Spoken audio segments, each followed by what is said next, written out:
Dia a todos, que a graça e a paz do Senhor permaneçam em nosso coração, amém? Nós, como de costume, estamos em nosso quarto domingo, então, culto de missões. E eu gostaria de meditar com os irmãos nessa manhã sobre o preço do discipulado. E para isso eu quero convidá-los a abrir a palavra do Senhor no Evangelho de Lucas, capítulo 9. Lucas, capítulo 9. A partir do versículo 57. Se você não está com a sua Bíblia, pode acompanhar pela projeção a leitura da palavra do Senhor, que nos diz assim. Lucas 9, 57. Indo eles caminho fora, alguém lhe disse: seguir-te-ei para onde quer que fores. Mas Jesus lhe respondeu: as raposas têm seus covis e as aves do céu ninhos, mas o Filho do Homem não tem onde reclinar a cabeça. A outro disse Jesus: segue-me. Ele, porém, respondeu: permite ir primeiro sepultar o meu pai. Mas Jesus insistiu: deixa os mortos, ou aos mortos, o sepultar os seus próprios mortos. Tu, porém, vai e prega o reino de Deus.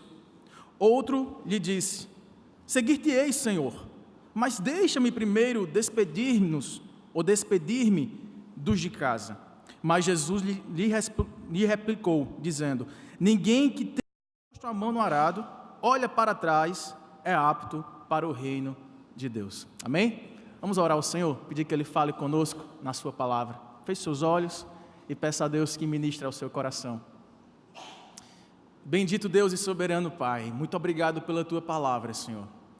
Obrigado por Jesus Cristo, o autor da nossa fé, que está aqui presente e que falará conosco por meio do Teu Santo Espírito, na meditação da Tua Santa Palavra, que aqui foi lida e que será ministrada, apesar de quem fala. Que o Senhor possa, neste momento, Pai, abrir o nosso entendimento, abençoar o nosso coração, para que ele seja uma terra fértil e Teu Evangelho possa frutificar frutos de verdadeira justiça, santidade, arrependimento e fé, para que todos aqui, Pai, como discípulos do Senhor, possamos ser edificados, encorajados, e aqueles que ainda não Te conhecem possam realmente ser atraídos por Tua graça, por Teu amor, pelo poder da Tua santidade, e assim possam ser resgatados pelo Teu Evangelho. Fala conosco, ó Pai, pois é assim que nós oramos com gratidão ao Senhor, em nome e para a glória de Jesus. Amém.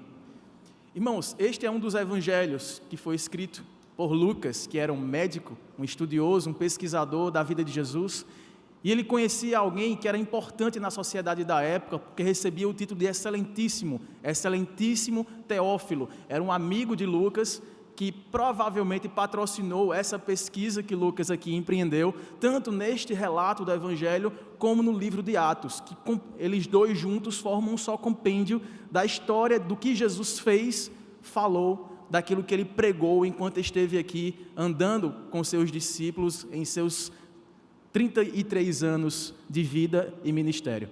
E quando Lucas escreve para o excelentíssimo Teófilo, ele está escrevendo para alguém que já ouviu falar de Jesus, que já provavelmente recebeu relatos e testemunhos de quem Jesus era, do que Ele havia feito, e agora estava recebendo um relato de provas dos fatos que haveriam de ser relatados ainda para Teófilo, para somar com aquilo que ele já tinha ouvido e assim pudesse fortalecer as suas convicções acerca de quem era Jesus. Ele era o médico dos médicos, aquele que veio para salvar os doentes, os aflitos de alma, aquele que veio descendo do céu como verbo de Deus, para se fazendo carne, revelar a glória do Pai aqui, e morrendo na cruz do Calvário, pudesse ressuscitando ao terceiro dia, nos dar nova vida pelo poder do seu sangue. Então essa história é contada nesses dois livros, de modo que essa primeira parte no Evangelho, ele está contando como esta obra salvífica do Messias, do Cristo, ela aconteceu ali em Jerusalém, especialmente entre os judeus, de onde viria o descendente que esmagaria a cabeça da serpente. E logo depois, no segundo volume, digamos assim, dessa obra de Lucas, que é o livro de Atos dos Apóstolos, ele prova já no capítulo 1 que as palavras de Jesus, prometendo que desceria do céu com o poder do seu Santo Espírito, enviando de lá o outro Consolador, os faria testemunhas, mas não só em Jerusalém, na Judéia, Samaria e até aos confins da terra. Então, Lucas escreve esses 2 livros para mostrar a Teófilo que aquelas antigas promessas de um grande Redentor que desceria do céu para salvar pecadores arrependidos, pudesse se cumprir na pessoa dele, em toda a sua história, não apenas onde ele havia nascido, mas chegando o Evangelho às fronteiras mais distantes da face da terra. E é assim que ele resolve escrever para Teófilo, e é interessante que essa parte que nós lemos aqui, ela praticamente inaugura uma fase muito interessante da vida de Jesus.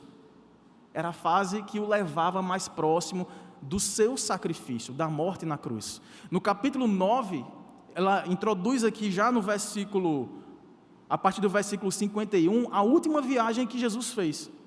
Então ele sai da Galileia em direção a Jerusalém para lá viver a sua última semana, podendo cumprir a sua promessa de vir redimir a humanidade caída no pecado por meio do seu sacrifício vicário.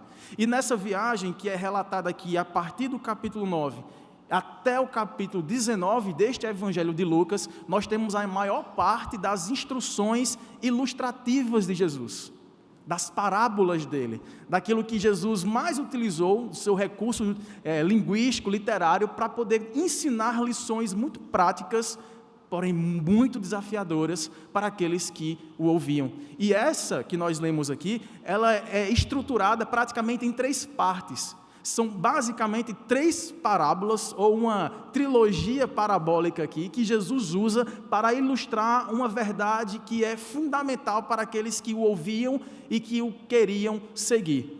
Ele falava acerca do preço do discipulado. Observe no seu texto que Jesus começa respondendo a alguém que de forma voluntária decidiu seguir a Jesus por onde quer que ele fosse. Veja o que diz o verso 57. Indo eles caminho fora, alguém, nós não sabemos quem é a pessoa, em geral as histórias que Cristo contava por parábolas não tinha nome de personagens, nome de lugares, mas eram histórias com comparações que serviriam para fazer os ouvintes pensar e tomar uma decisão. E essa pessoa lhe disse: seguir-te-ei para onde quer que fores.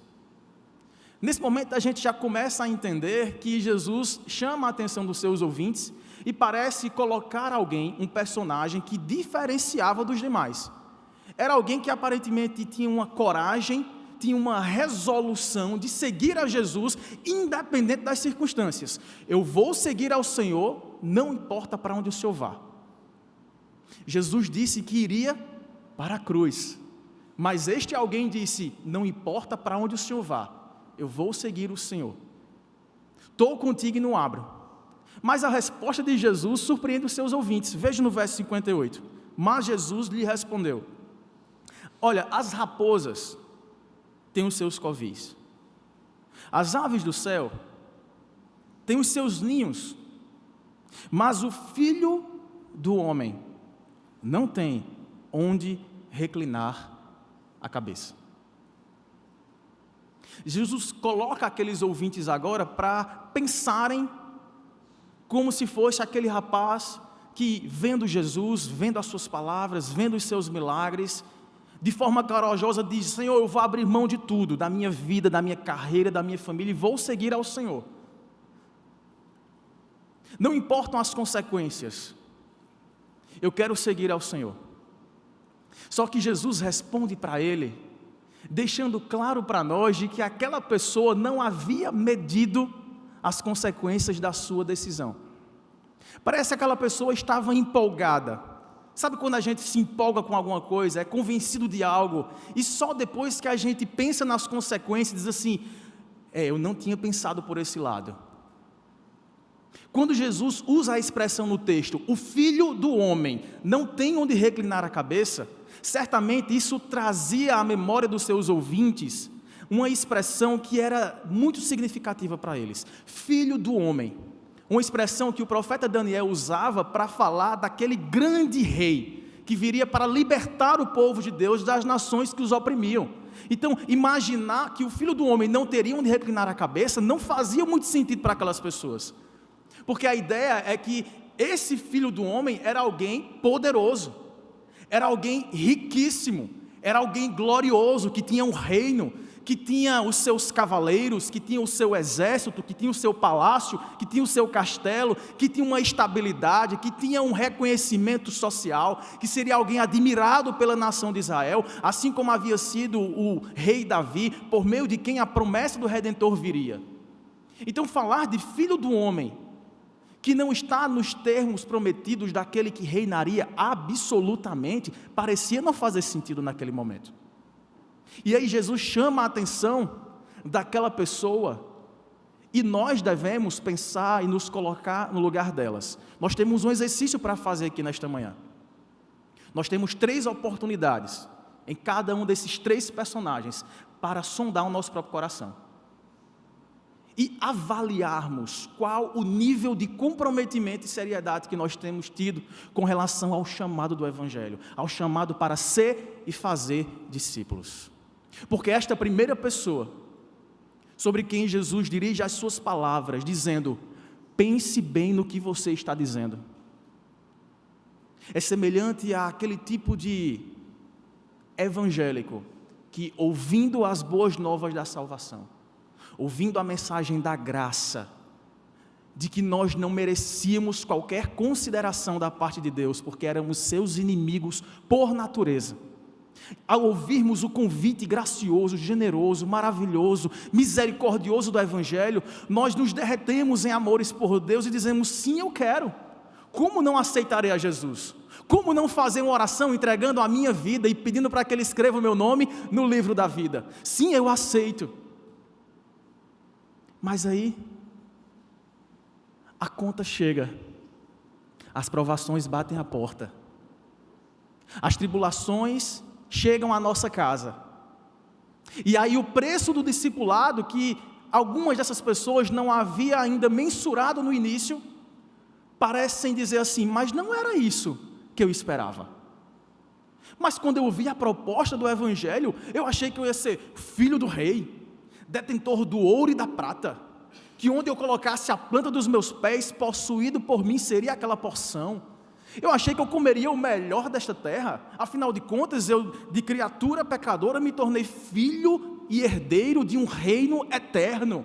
Como assim passar por dificuldades? Como assim enfrentar lutas, enfermidades na família, desavenças, perseguições no trabalho, na escola, na universidade?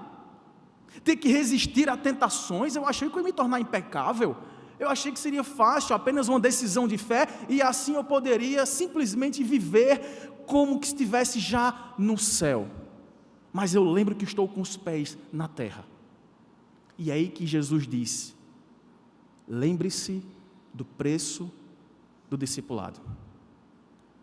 Veja que o que Jesus está fazendo aqui, e Ele faz sempre dessa forma, em suas instruções, em suas admoestações, é fazer com que seus ouvintes entrem na história, não como juízes da história, mas como personagens dela. Será que vocês estão vivendo assim?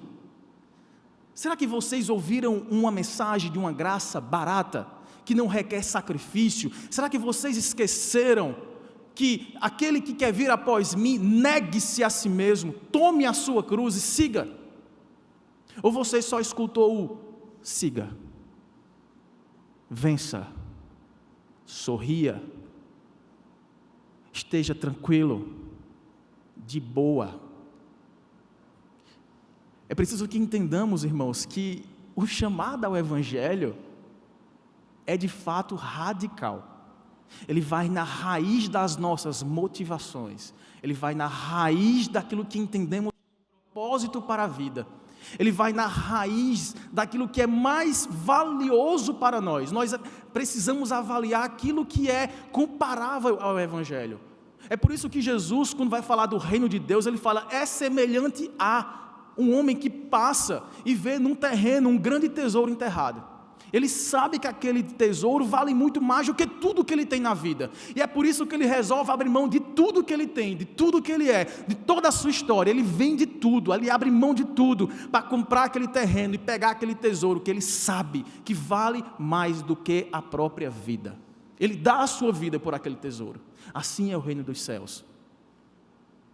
E o que Jesus faz com que reflitamos é assim que nós temos compreendido o chamado para ser discípulo do Mestre Jesus. Mas ele não para por aí, ele vai agora colocando-se para anunciar aqui um outro curto diálogo que ele teve com uma outra pessoa. Interessante que essa segunda pessoa, ela não afirma com voluntariedade que deseja seguir a Jesus. Ela é recrutada por Jesus. Olhe para o texto a partir do versículo 59.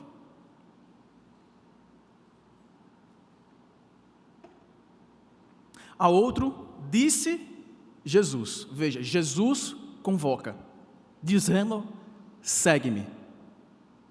Ele, porém, essa outra pessoa, esse segundo personagem, responde: permite-me, Senhor, ir primeiro sepultar o meu pai.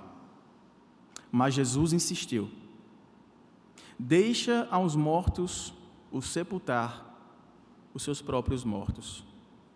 Tu, porém, vai e prega o reino de Deus. Aparentemente, esta segunda pessoa, assim como aparentemente a primeira pessoa em sua primeira parte do diálogo, não está afirmando nada de prejudicial. É um gesto nobre cuidar dos nossos. Sepultar aquele que nos honrou e nos deu a vida, e está conosco e cuidou da gente. Sepultar o Pai, e aí sim pensar em seguir os meus próprios planos e projetos de vida. Mas Jesus, em sua resposta, novamente surpreende aquela audiência, dizendo: deixa aos mortos o sepultar os seus próprios mortos. Tu, porém, vai e prega o reino de Deus. Mais uma vez, Jesus chama a atenção do nível de comprometimento e de prioridade que nós devemos ter diante do discipulado. Cuidar dos nossos é algo importantíssimo. Honrar o nosso Pai em sua velhice, cuidar dele, é algo de suma importância e que revela um amor cumprindo o 5º mandamento que o Senhor nos deu: honrar o nosso pai e a nossa mãe. Este é um mandamento que já traz em si mesmo uma promessa. Se você honrar os seus pais, e assim também as autoridades que são estabelecidas sobre nossa vida, as quais os pais representam em nível mais nuclear, mas devemos sim honrar todas as autoridades que sobre nós são estabelecidas. Mas existe uma condição aqui, que coloca em algumas circunstâncias, e eu não sei se você já passou por isso, em que você tem que avaliar se você deve seguir a esta solicitação ou a esta outra solicitação quando elas entram em choque. O que é mais urgente para você? Veja, esta pessoa estava provavelmente recebendo uma oportunidade que não voltaria jamais. Jesus estava em sua última semana de vida aqui nessa terra. Ele estava regimentando um exército de soldados que levariam à frente a bandeira do Evangelho, da salvação, para pessoas que estavam andando e caminhando perdidas em direção à perdição eterna. E ele faz com que aquela pessoa reflita se aquela exigência que é honrosa e nobre de cuidar do seu pai em sua velhice era menos ou mais urgente do que aquela de largar tudo e seguir a Jesus, fazendo parte do seu exército que trazia o reino de Deus para a terra. E é por isso que ele responde: sempre haverá alguém que poderá se colocar disposto a sepultar aqueles que morrem. Mas há uma demanda que não pode jamais ser adiada. Quem de nós, irmãos, temos qualquer controle do nosso tempo, da nossa história? Quem de nós aqui pode garantir que teremos uma outra oportunidade de, ouvindo o chamado de Deus, aí sim fazer parte do seu time? Quem garante que aquela pessoa não poderia ser ela mesma sepultada pelo seu pai, ainda em sua provável juventude? Se tem uma coisa que, ao longo desses anos, desses poucos anos de ministério aqui na igreja, me trazem algum tipo de tristeza, enquanto agora pastor, mas líder durante esse tempo todo de adolescentes e jovens, em alguns momentos chave da nossa vida, e eu não o julgo por isso, porque eu já estive no lugar deles, em idade menor, e muitas vezes agia como alguns desses personagens, sem medir o preço, e sem medir e mensurar o valor do reino. E à medida em que as demandas vão crescendo, acompanhando a idade que vai avançando, e com ela as responsabilidades, os estudos, né, as aulas de natação, as aulas de música, as aulas de cursinhos, e aí chega o Enem, e aí já é o ápice da nossa correria enquanto jovem e adolescente. Uma das coisas que mais entristece o nosso coração é quando nessa hora, na lista de coisas que nós precisamos cortar, adivinha o que é que geralmente se escolhe? A vida de discipulado. O serviço ao reino. Eu não posso, Kilvin, jamais ficar sem minha aula de piano. Eu não posso sair da natação esse ano. Eu não posso abrir mão do meu cinema toda sexta-feira à noite. Eu não posso deixar de ir para o shopping no sábado à noite. Por isso, não vai dar para estar aqui no culto. Irmão, se tem uma coisa que dói o nosso coração é isso. Sabe o que é que dói mais? É quando a gente sente que isso foi reproduzido de dentro de casa. Os pais dizem, este ano é ano de sacrifício. Portanto, igreja, deixa para o ano que vem. Vá estudar. Vá namorar. Faça seu exercício. Vá para a academia. Fique bonito, saudável, cheiroso. Vá para o shopping, se divirta, vire à noite jogando, mas, igreja, dá para deixar para depois. Eita, olha, se tem uma coisa que dói no coração da gente é isso. E eu não falo isso porque eu não passei por isso. Eu digo isso porque eu também já passei por isso.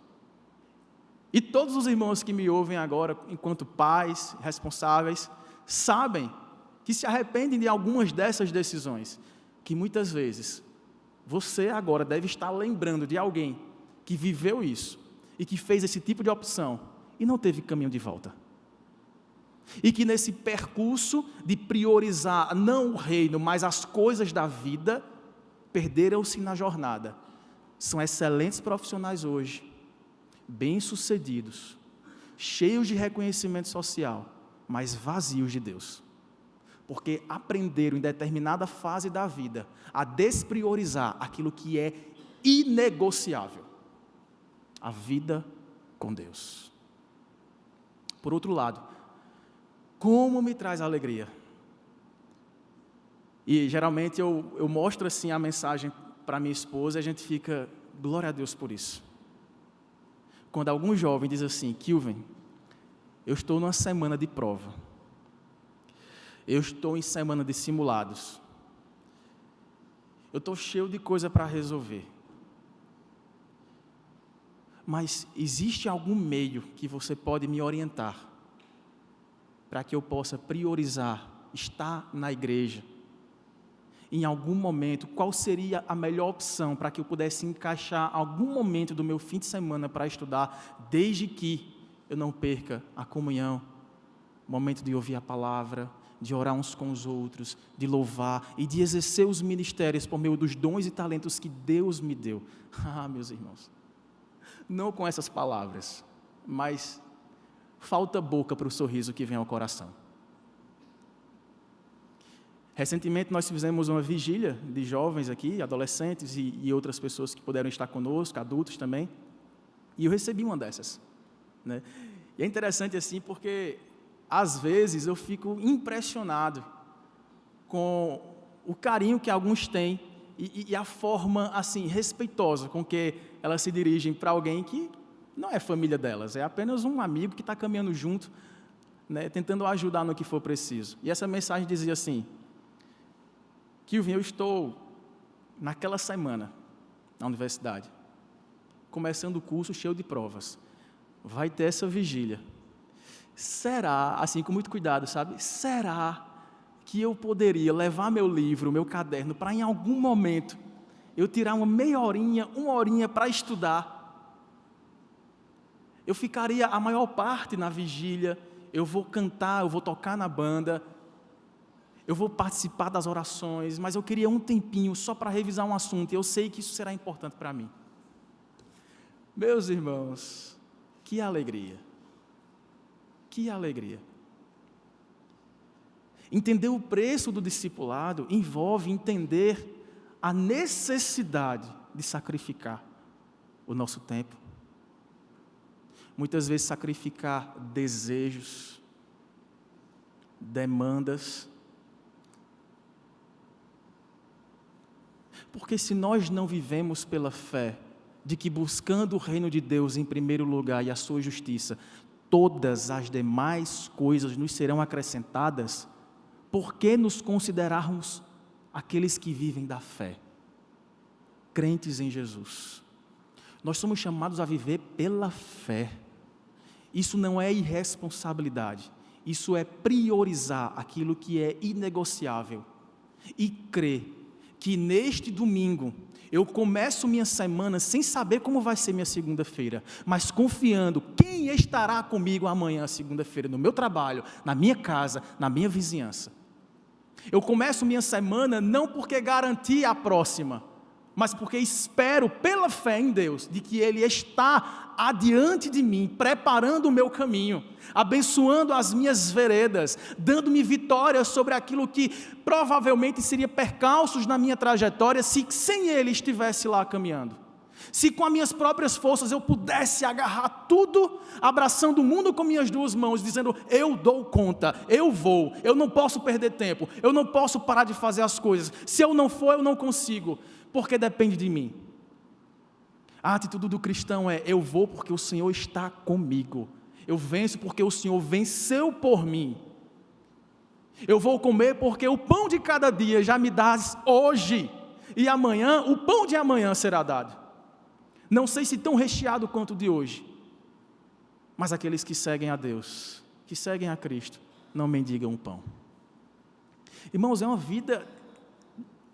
Falar sobre isso, eu sempre costumo falar aos irmãos, a pancada primeiro quem recebe é quem fala, porque o ouvido mais próximo da boca é de quem está falando. Quantas vezes, irmãos, não negligenciamos a busca ao reino de Deus?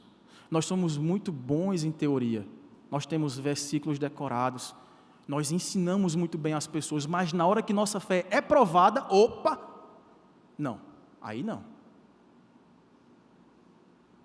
Eu já aceitei o Evangelho, eu já me reconheci pecador, mas esse tipo de renúncia, esse tipo de preço eu não estou disposto a pagar. É por isso que Jesus diz: repense a sua decisão de me seguir.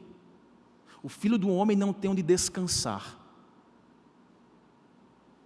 Repense a sua decisão de me seguir, porque haverá momentos em que a sua própria família disputará com você aquilo que você vai priorizar. Por isso que Jesus falou assim: eu não vim à terra trazer paz, eu trouxe espada. E muitas vezes a espada vai separar pai de filha, irmão de irmã.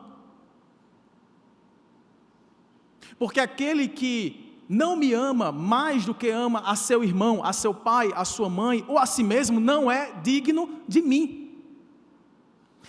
Jesus é aquele tesouro que a gente abre mão de tudo em busca dele. Ninguém está dizendo que Cristo veio para desestruturar famílias. Ele veio para reestruturá-las no eixo principal que dá sustentação à nossa existência aqui. Ele deve ser o primeiro. As demais coisas serão acrescentadas. Amém, irmãos? E aí no versículo 61, Jesus fala sobre o último diálogo que ele teve com uma outra pessoa. Outro lhe disse: eu vou seguir ao Senhor. Seguir-te-ei, Senhor. Mas deixa-me primeiro despedir dos de casa. Mas Jesus lhe replicou: ninguém que, tendo posto a mão no arado, olha para trás, é apto para o reino de Deus. Novamente, ao introduzir o diálogo, a gente não tem aquele choque de eu tenho a impressão que esse rapaz está fora de rumo, está falando bobagem. É simples, ele quer voltar em casa, se despedir dos familiares, ter mais um momento ali com a família, e aí sim seguir aquele que passava por ali e que seguia para a cruz que dividiria a história. Mas isso aqui pode esperar, eu posso me despedir. Jesus vai entender, eu posso me atrasar um pouco na jogada, eu posso chegar depois. E a princípio parece algo nobre novamente, eu vou dar uma satisfação em casa, eu vou passar lá em casa. É interessante que, e aí por isso que é bom os pastores fazerem seminário, né? Porque a gente consegue ver algumas coisas aqui no texto. Essa palavra aqui, despedir, ela traz um peso muito maior no texto que a gente tem aqui originalmente. Porque a ideia não é passar para dar tchau e seguir. A ideia de se despedir dos de casa é aquela ideia de olhar para trás, para o que ficou, e aproveitar aquilo que será deixado para trás por um momento. Sabe aquele tipo de coisa que a gente não quer abrir mão agora? Que a gente quer aproveitar um pouquinho mais da antiga vida, para aí sim, quando eu tiver não tão jovem, não tão saudável, aí sim eu vou ser um crente fiel, eu vou vir para a escola bíblica, eu vou orar no crescer, eu vou exercer os dons e talentos que Deus me deu, aí sim eu vou fazer, mas não agora. Eu preciso me despedir da vida, que as coisas velhas ainda se farão velhas. Quando elas se tornarem novas, nesse tempo futuro, eu vou seguir o Senhor. Deixa-me, porém, me despedir daquilo que ficará para trás. Jesus olha e fala assim: aquele que põe a mão no arado e olha para trás. Você deve estar imaginando já deve ter vindo à sua mente uma história lá de Gênesis, de alguém que, vendo o caminho da salvação, fez o quê? Olhou para trás. A mulher de Ló não olhou para trás, senão com vontade de ficar para trás, e por isso ficou para trás. Olhar para trás é desejar no coração ter um pouco mais daquela vida de Sodoma e Gomorra que agora estava se desfazendo. Eu estou vendo o caminho da salvação, mas o meu coração leva os meus olhos a contemplar as belezas, os prazeres, as luxúrias, os atrativos, os desejos do coração, que tanto estão me chamando lá atrás. Então eu olho para trás e vou ter ainda uma amostra daquilo que me deixará saudoso da vida que eu estou prestes a abandonar. Me dê mais um tempinho, deixa eu aproveitar mais um pouco. E o que Jesus responde é que alguém que olha para trás não é apto para o reino de Deus. Nós, irmãos, precisamos ter a real ideia do que significa ser súditos do reino de Deus. O que é esta vida que nós temos? Quanto ela durará? Nós temos ouvido o Evangelho, a mensagem da salvação, por quantos anos? E por quantos anos temos adiado a decisão de verdadeiramente pegar no arado e olhar para frente, e abrir mão daquilo que nos separa de Deus. Não há tempo a perder. Eis que o Senhor hoje pedirá a tua alma. O que tens para apresentá-lo? Essa mensagem de Jesus não é para desanimar você. Não é para me afrontar e dizer assim, está vendo, Kilvin? Espera um pouco, é melhor pensar bem. Você vai tomar essa decisão mesmo? Será que vale a pena? Essa mensagem de Jesus é para que saibamos a verdadeira mensagem que Ele nos dá, de convocação, de arregimentação, para fazermos parte de um reino inabalável que não terá fim. É preciso que tenhamos essa real noção e não nos enganemos a nós mesmos, de que um dia, porque erguemos nossa mão, porque fizemos ou repetimos uma oração, tivemos nosso nome escrito no livro da vida. Porque o Evangelho, irmãos, é negar a si mesmo, tomar a sua cruz e seguir, sem olhar para trás, mas olhando para frente. A nossa recompensa nesta vida não está atrás, está na frente. A nossa recompensa em nossa jornada aqui neste mundo não está no aqui e agora, porque aquele que não está disposto a partilhar das aflições de Cristo não pode esperar compartilhar da sua glória. Vamos orar ao Senhor?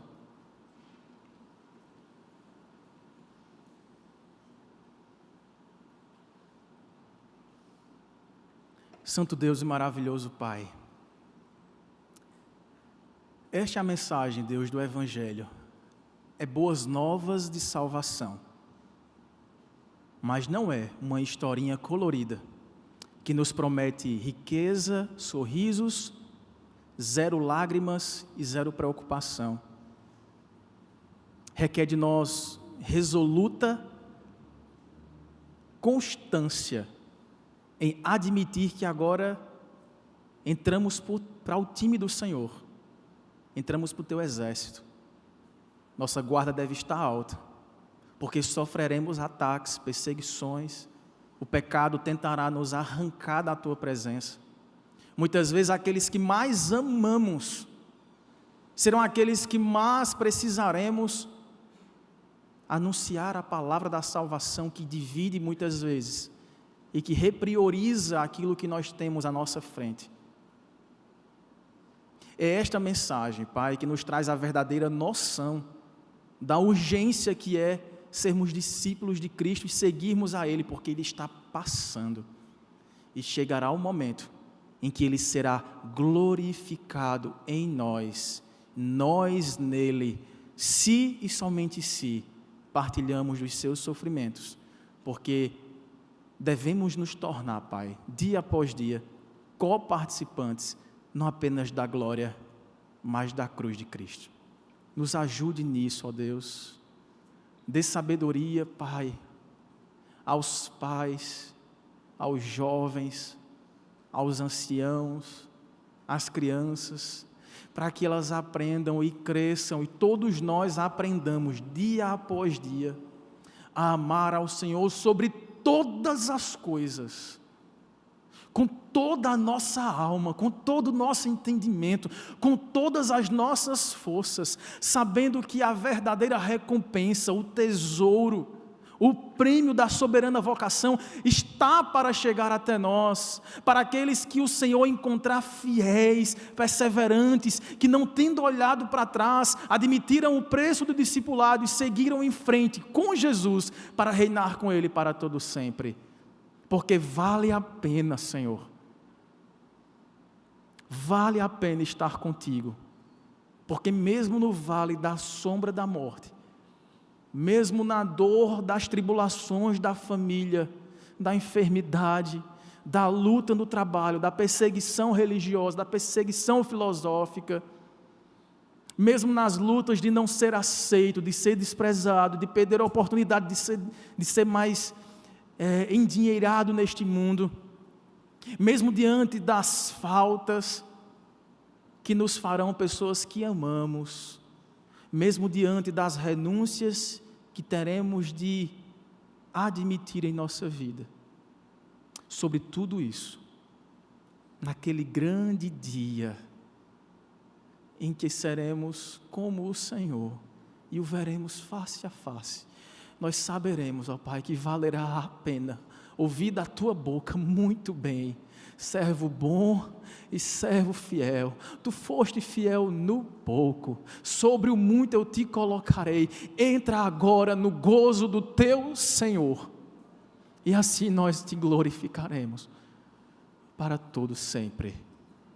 Nos ajuda, ó Pai, a não olhar para trás, a não largar a mão do arado, a encontrarmos sabedoria para remir o nosso tempo, para termos tempo, como disse o sábio, para todas as coisas, porque há tempo determinado para tudo que precisamos nessa vida, que possamos aproveitar com sabedoria, com submissão e com alegria o tempo que o Senhor tem nos dado, como filhos, como pais, como tios, como irmãos, como vizinhos, como amigos, companheiros de trabalho e de estudo. Nós queremos viver para glorificar ao Rei da Glória, ao Senhor Jesus, Senhor e Salvador da nossa vida. Nós assim oramos ao Senhor com gratidão, pedindo que assim seja feito por graça e misericórdia, apesar de nós, em nome de Jesus. Amém.